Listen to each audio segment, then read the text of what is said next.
Do you struggle with MR physics or understanding magnetic resonance imaging in general? Or are you preparing for an exam that's coming up? Well, you're in the right place. MRI is a very difficult concept to understand. There's so many different components to it, from the static magnetic field to the time varying gradients and the RF transmitter, and how they all work together to produce an image. And it doesn't stop there. There's nuances in parameter selection and pulse sequences and physics, so it can get overwhelming. And did you know that there is a birdcage in your MRI unit? Well, it's not really a bird cage per se, but it's what we call the RF transmitter that's actually built into the gantry itself, the MRI unit itself. We call it a birdcage design. And the reason why we utilize this type of RF coil is because it provides circular polarization of energy to our patient. It allows us for a more uniform exposure to our patient in terms of RF transmission.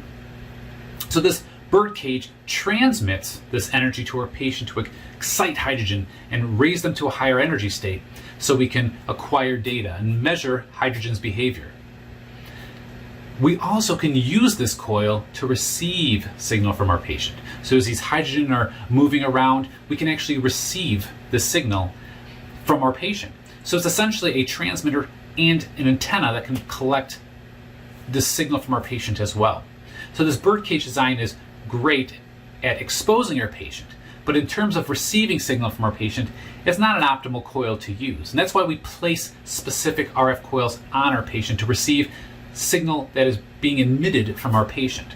So we use this body coil or this birdcage RF coil to transmit energy into our patient, and then we have this receiver coils on our patient that receive signal from our patient and actually use that information to build our case space with echoes that we've collected and eventually an image.